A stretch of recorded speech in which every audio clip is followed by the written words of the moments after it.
Hello once again, YouTube, and welcome to another Doctor Who review. But this time, it's an important occasion, since we're going back to 23rd of November 1963, the day after President Kennedy got shot. The year where Iron Man and the Beatles rose to popularity, and so did the year that gave birth to Iron Man, the Beatles, and of course the X-Men, and also the year that gave us Doctor Who. The pilot.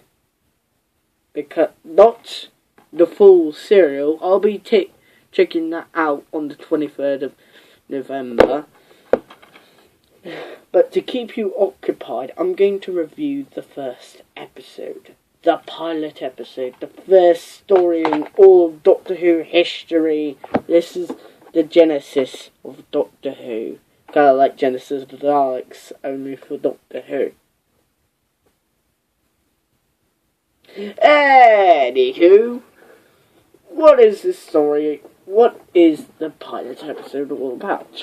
What's about? Ian and Barbara are having trouble with one student in their school, whose name is Susan Foreman, who lives on Totter's Lane. But what? And they are seeing her. And she knows future events and past events.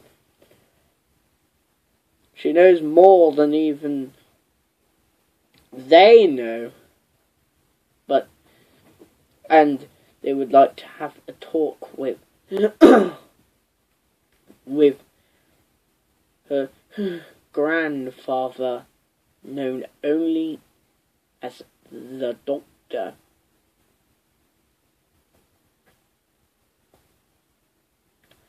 And hijinks ensue. And this episode, what can I say? Don't bother watching the rest of the story, but if you want to watch the rest of the story, be advised, because the rest of the story is just boring. It has the Hartnell curse, which is first episode good, the other episodes are all garbage, and you don't have to watching them unless you want to see the clue, which I bet you don't, because all of you have short attention spans because of certain Vine stuff. And oh my god, blinded by the light, wrapped up like a douche of a water in the night. See, I'm singing again. Ooh boy. Oh, getting off track. Yes, this is a brilliant way to start with Doctor Who. And for a pilot episode, this is pretty well made. Pretty good. Hey, that's pretty good. You don't have to bother watching the rest of the story, because it's very boring. It's not bad. Would call it average at best. The K-Men politics is not interesting at all, let me tell you. Yeah, it's not interesting at all. But do you know what's interesting? Like, if you want to watch this on the 23rd of November, on Saturday tea time, then by all means do so. Yeah, I'm not gonna stop here. nobody is going to stop you here. You hear me? Nobody is going to stop you from fulfilling your wish. We're just only going to not do anything. Yeah, and the story drags on, but we're talking about the pilot, aren't we? Now, if you watch this story, you'll be weird to find out that the Doctor acts more like the villain than the hero at first.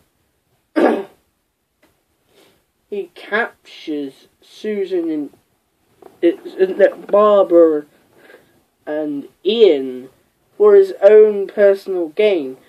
Yes, the reason why might be a good reason, but still, he captures them, for fuck's sake.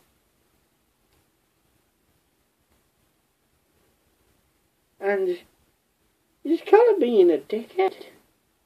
Seriously. The new series would totally not do anything like this, you know. They would probably know that children would kind of shit themselves and actually hide behind the sofa. I know, right? New Who is pussy, but sometimes New Who can be really dark, and I love it. I love the dark and morbid Doctor Who, but not the. Yeah, I do also like to have fun. I'm not a boring cynic. Sort of. Kind of.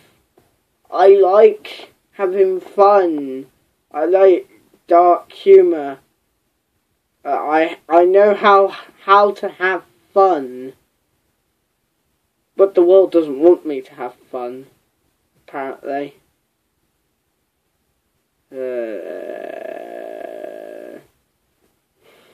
My boiling point has gone through the roof, let me tell you. Overall, this is a good episode. You should go and watch it. The end. Go buy it. It's in the box at it is.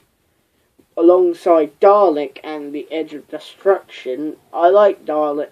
No, not Dalek. The Daleks. It's like the Ice Warriors. It is. Yeah, it is. I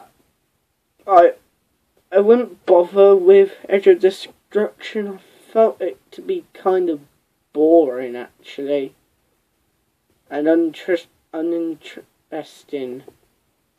And dull. Whilst the Daleks, you might say it should be a 4-parter, but I say to that, fuck you, bitch.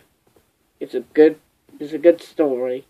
Go and watch it. You don't have to listen to these because they're all recovered. They're all still in the storage, which is surprising because most of early Doctor Who, all the black and white copy,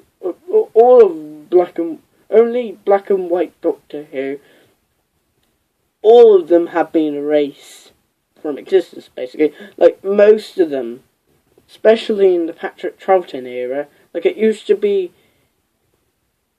well, actually, maybe, because since the animated reconstructions and that terrible release by To Entertain of the Underwater Menace, now it might be the William Hartnell era we don't have many stories in, and maybe the Patrick Troughton era is just a little bit better off now.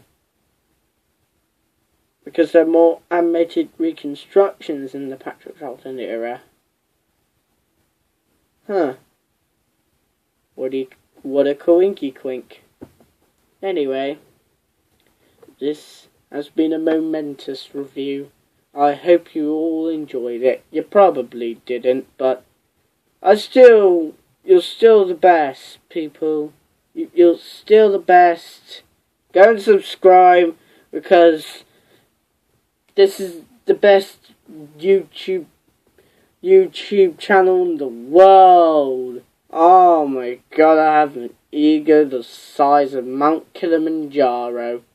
No, it's the third best. No, 50, no, 23rd, the 25th best YouTube channel in the whole entire world. There are many others, actually. I'm not, look, I'm not the only best YouTube channel in the world. Go and subscribe to Kindale Wall, go and subscribe to Chubbs, go and subscribe to I'm Alex, go and subscribe to Pyrocynical, go and subscribe to PewDiePie.